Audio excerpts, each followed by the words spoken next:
Cette méditation quotidienne vous est présentée par le Centre Le Pèlerin, spécialisé en accompagnement psycho-spirituel. lepèlerin.org.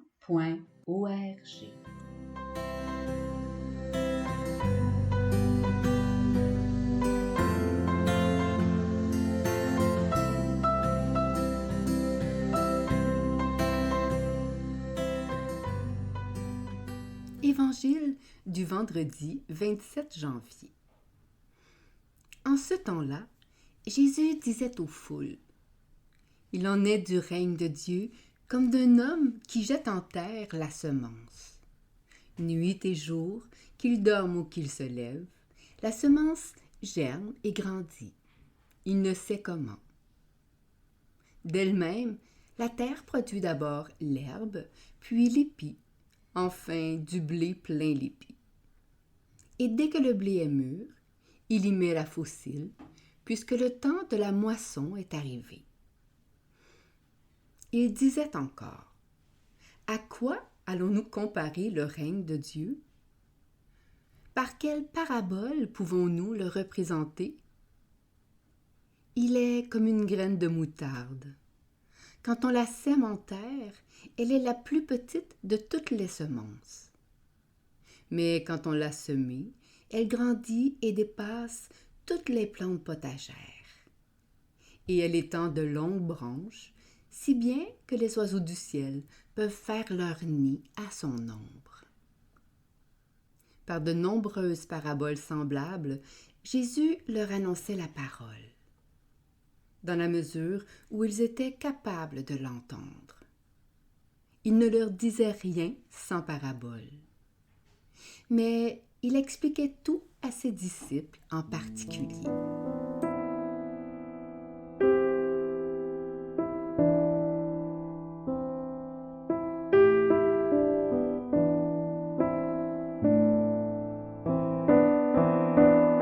Méditation.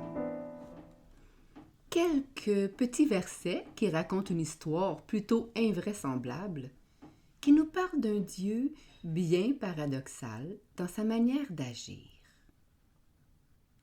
Une minuscule graine qui se tient à peine dans le creux de la main va devenir un arbre assez grand pour abriter les oiseaux du ciel. Et tout cela sans aucun mérite rendu au labeur du semeur. Qu'il dorme ou qu'il se lève, la semence germe et grandit. C'est assez dépaysant, avouons-le. Ce paradoxe de Dieu parcourt toute notre histoire avec lui, se retrouve dans la Bible d'un bout à l'autre. Dieu n'a-t-il pas choisi un jeune berger, David, pour terrasser le géant philistin, soldat entraîné, Goliath? N'est-ce pas que d'un petit village insignifiant, dans une étable oubliée, que naîtra le Fils de Dieu? Quelle disproportion entre la force de Goliath et la faiblesse de David! Quelle démesure entre le village presque invisible à l'époque, Nazareth, et la parole vivante, lumière du monde, qui en est sortie. Par de nombreuses paraboles semblables, Jésus leur annonçait la parole, dans la mesure où ils étaient capables de l'entendre. Il ne leur disait rien sans parabole, mais il expliquait tout à ses disciples en particulier. Bien que Jésus ait bien interprété cette parabole, avec une infinie tendresse pour nous aider à comprendre, sommes-nous réellement capables d'absorber cette réalité inouïe sur le royaume de Dieu? D'oser l'aventure divine avec juste une minuscule graine de foi et d'avancer dans l'obscurité de la présence de Dieu dans nos vies? Notre société nourrit en nous la culture de l'instantané. Vouloir un tout fait, un tout prêt, tout de suite, est devenu indispensable à notre confort et à notre bonheur. L'attente, est de l'ordre de l'inefficacité et de l'improductivité. Nous imaginons un projet quelconque et déjà notre pensée est gonflée par les moyens de le réaliser immédiatement et sans retard, car 1000 autres projets attendent déjà en ligne. Ce manque de transition, cette lacune de temps de maturation, cette fébrilité épuisante deviennent une torture de l'esprit. La parabole de la graine de semence n'est pas un exposé scientifique, mais bien un contrepoids à l'angoisse intrinsèque à notre cœur, un remède puissant contre l'inespérance. Consentons-nous à l'accueillir? Nous qui sommes très souvent dans l'accablement face à l'ampleur de nos tâches et de nos projets, qui baignons dans l'activisme et dans l'agitation, avons-nous suffisamment foi en la fécondité de Dieu dans notre vie?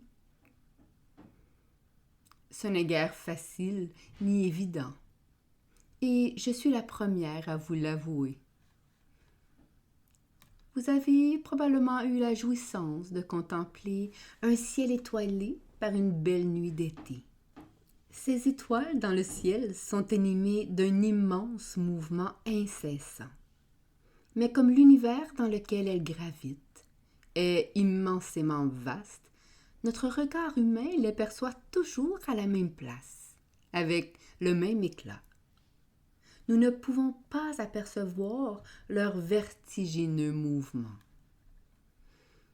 De même, méditer sur le mystère du royaume de Dieu, c'est contempler l'infiniment petitesse de l'homme qui se fait, se vit, bouge et évolue au cœur de l'infinie grandeur de Dieu. Le mouvement de cette vie cachée en nous nous échappe, puisque c'est notre néant qui se dilate doucement jusqu'aux confins de Dieu. Le règne de Dieu advient lorsque nous consentons à entrer dans la vie de Dieu et à laisser sa vie s'épanouir en nous. Il ne s'agit pas pour nous de mesurer la croissance de cette vie en nous qui grandit au seul rythme des mouvements de l'esprit, mais de faire confiance à sa fécondité capable de nous faire passer du néant vers l'infinie éternité. Cela se fait sans nous, puisque c'est l'œuvre de Dieu. Cela ne peut se faire sans notre participation, car sans nous, Dieu est impuissant, selon l'expression chère au cœur de Zundel. N'est-ce pas là un paradoxe déconcertant? Savoir que Dieu est à l'œuvre nous exempte guère de travailler, de faire notre part.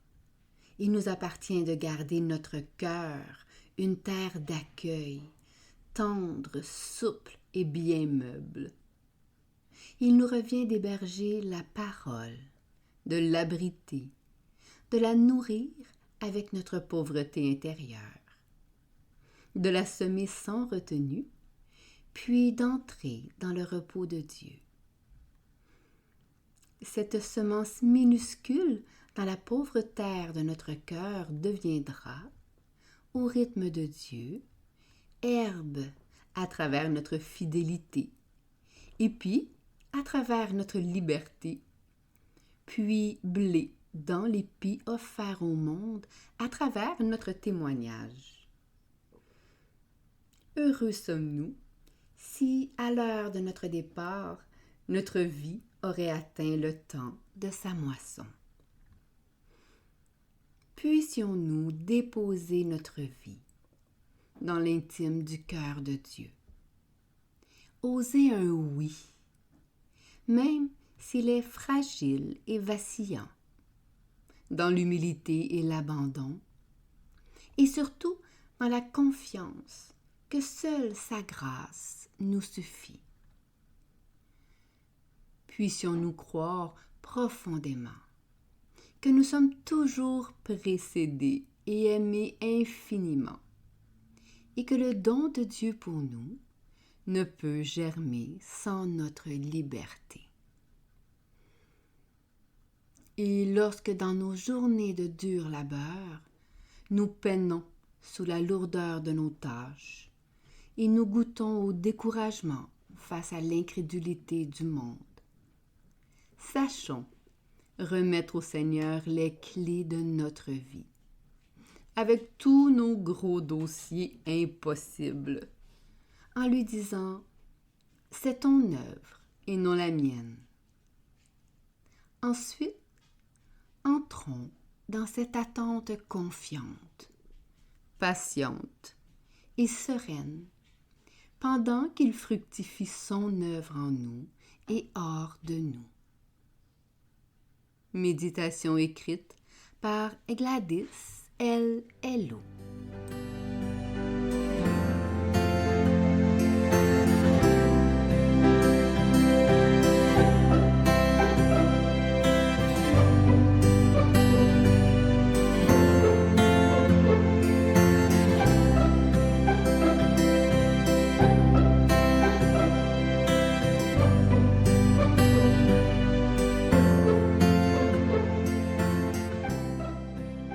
Le Centre Le Pèlerin est fier d'offrir depuis plus de 20 ans un service d'accompagnement ainsi qu'un certificat universitaire en accompagnement spirituel. Tous nos services sont offerts en ligne. Nous sommes situés à Montréal, au pied de l'Oratoire Saint-Joseph. Le Pèlerin, le savoir intérieur qui transforme la vie. lepèlerin.org. Page Facebook Centre Le Pèlerin.